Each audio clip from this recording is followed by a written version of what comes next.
Nous vivons dans une société qui valorise énormément la motivation. Des milliers de livres, de conférences et même des coachs personnels mettent en avant cette idée. Si vous voulez réussir, il vous faut d'abord trouver la motivation, cette énergie intérieure qui supposément vous pousse à accomplir vos objectifs. Pourtant, Jeff Haden propose une vision totalement différente de la réussite et de la motivation. Dans The Motivation Myth, il affirme que la motivation n'est pas une étincelle initiale ou une force intérieure indispensable pour commencer à agir. Non, pour lui, la motivation est le résultat de l'action, des petites réussites quotidiennes et des routines bien établies. Dans cet épisode, nous verrons d'abord pourquoi Haden estime que la motivation n'est pas une condition préalable à l'action. Ensuite, nous explorerons l'importance des routines et des petites victoires pour maintenir l'élan nécessaire. Puis, nous parlerons de la discipline et de la manière dont elle peut remplacer la motivation. Enfin, nous conclurons sur l'approche pragmatique de Haden pour une réussite durable. Commençons par le premier point fondamental de Jeff Haden. La motivation n'est pas une condition préalable pour se lancer dans une tâche. Dans notre société, on a l'habitude de penser qu'il faut se sentir inspiré ou avoir une étincelle pour commencer. Beaucoup de gens disent qu'ils attendent de trouver la motivation pour entamer un projet ou changer une habitude. Mais Haden nous rappelle une réalité souvent négligée. Si on attend cette impulsion magique, on risque d'attendre très longtemps, voire indéfiniment. Haden compare la motivation à une surcharge en sucre, un sugar rush. Elle procure un coup de fouet rapide mais passager, une sorte de montée d'énergie qui s'évanouit presque aussitôt.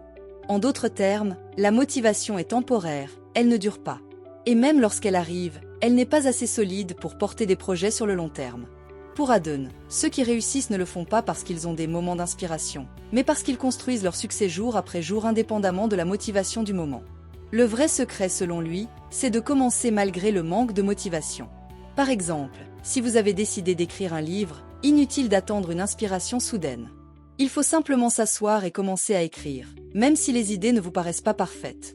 En accomplissant une petite tâche, écrire quelques phrases, même maladroites, vous créez un petit succès. Et ce succès, si minime soit-il, donne un sentiment d'accomplissement. Et cet accomplissement devient une source de motivation pour continuer. Voilà ce que Haden entend par « la motivation vient après l'action ». Ce sont les petites victoires qui nous motivent pour les prochaines étapes. Dans le chapitre suivant, Haden se penche sur la question des objectifs. Il reconnaît bien sûr que fixer des objectifs est essentiel. Cependant, il met en garde contre le danger d'une focalisation excessive sur ceux-ci. Quand on se fixe un objectif ambitieux, il est naturel de se projeter dans l'avenir et d'imaginer ce que l'on ressentira lorsqu'on aura atteint ce but. Mais Haden nous explique que se concentrer trop intensément sur un objectif final peut paradoxalement réduire nos chances de succès. Pourquoi ? Parce qu'en nous concentrant sur un objectif lointain, nous finissons souvent par être découragés par la distance qui nous en sépare. Imaginez quelqu'un qui se fixe pour objectif de courir un marathon.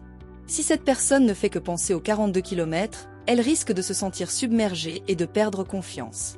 Plus on pense à l'objectif final, plus on mesure la distance à parcourir et plus on se sent dépassé.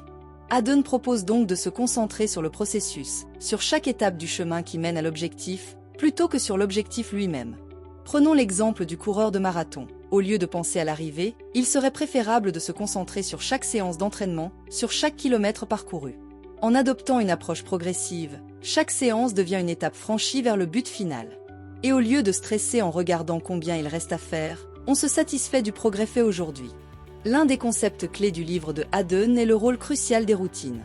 Il explique que pour atteindre des objectifs ambitieux, la clé est de mettre en place un processus qui soit en cohérence avec ceux-ci. C'est-à-dire qu'au lieu de se concentrer sur le résultat final, on doit s'engager dans une série d'actions régulières et progressives qui, avec le temps, nous rapprocheront de ce résultat.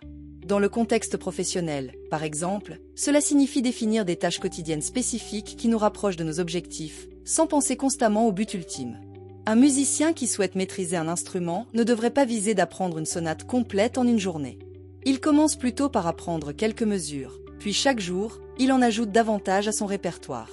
Ce processus quotidien génère de petites victoires qui, en se cumulant, finissent par aboutir à l'accomplissement d'une grande œuvre. Haden nous rappelle ainsi qu'un objectif peut sembler intimidant, mais que si on le décompose en une série de tâches gérables, il devient beaucoup plus accessible. Il s'agit de transformer un rêve lointain en une série d'étapes atteignables. En d'autres termes, chaque petite action quotidienne, chaque étape, nous fait avancer, sans qu'on ressente constamment la pression de l'objectif final. L'un des points les plus marquants du livre est l'idée que la discipline est plus efficace que la motivation. Haden développe ce qu'il appelle l'illusion de la volonté. il soutient que la plupart des gens surestiment la volonté comme facteur de réussite. Selon lui, ceux qui réussissent le mieux ne sont pas ceux qui possèdent une volonté hors du commun, mais ceux qui ont développé un système de discipline personnelle et surtout un environnement favorable. La volonté est une ressource limitée, et ceux qui en dépendent finissent souvent par abandonner face aux difficultés. La discipline, en revanche, est une compétence que l'on peut développer et qui est beaucoup plus fiable. Par exemple, un écrivain qui écrit chaque matin à la même heure n'a plus besoin de volonté pour se mettre à l'ouvrage. Il a intégré cette activité dans sa routine quotidienne. L'acte d'écrire devient automatique, il n'est plus soumis aux fluctuations de la motivation. Haddon montre que les personnes les plus productives et les plus performantes sont celles qui ont transformé les actions nécessaires en habitudes. Elles n'ont pas besoin de se motiver chaque jour, car elles ont instauré des routines qui les guident naturellement vers leur but. La clé est de créer un environnement où les actions deviennent automatiques et ne dépendent plus de la motivation. Un autre point intéressant soulevé par Haddon concerne le rôle des autres dans notre réussite. Selon lui, la motivation et les encouragements de nos proches ou de coachs inspirants peuvent être utiles, mais ils sont souvent insuffisants. À la place, il préconise de s'entourer d'experts, de personnes qui possèdent une réelle expertise dans le domaine que l'on vise. Un expert peut fournir des conseils pratiques et concrets, tandis qu'un coach de motivation nous donne souvent des encouragements généraux. Bien que les encouragements puissent offrir un petit élan temporaire, ils ne remplacent pas les compétences techniques et les connaissances pratiques. Par exemple, un mentor qui a une expérience approfondie peut indiquer les erreurs à éviter, les étapes à suivre et les stratégies à adopter pour progresser rapidement. Haddon parle de productivité et de l'importance de faire plus en faisant moins. Contrairement à l'idée populaire selon laquelle il faut multiplier les efforts pour réussir, il soutient qu'il est souvent préférable de se concentrer sur l'essentiel. En se focalisant sur les actions les plus significatives, on peut accomplir davantage en utilisant moins de temps et d'énergie. Cela signifie prioriser et éliminer les tâches inutiles.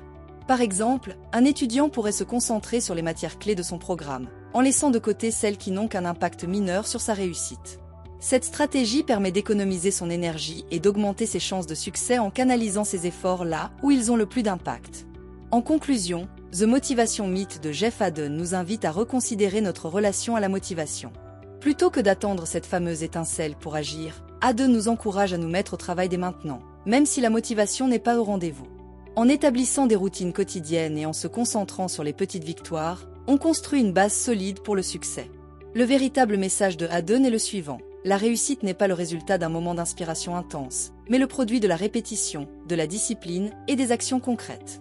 En mettant en place un processus adapté et en célébrant chaque étape du chemin, nous pouvons accomplir des choses bien plus grandes que nous ne l'imaginions. La motivation, loin d'être un prérequis, devient alors un sous-produit de nos efforts constants. Alors, au lieu de chercher la motivation à tout prix, pourquoi ne pas commencer dès aujourd'hui et la laisser venir au fil des petites victoires? Et vous, qu'en pensez-vous? La motivation est-elle vraiment surévaluée? Ou avez-vous constaté l'importance des routines et de la discipline dans votre parcours? Partagez votre avis en commentaire. N'oubliez pas de vous abonner pour recevoir plus d'analyses et de conseils. Et si cet épisode vous a plu, n'hésitez pas à le partager autour de vous.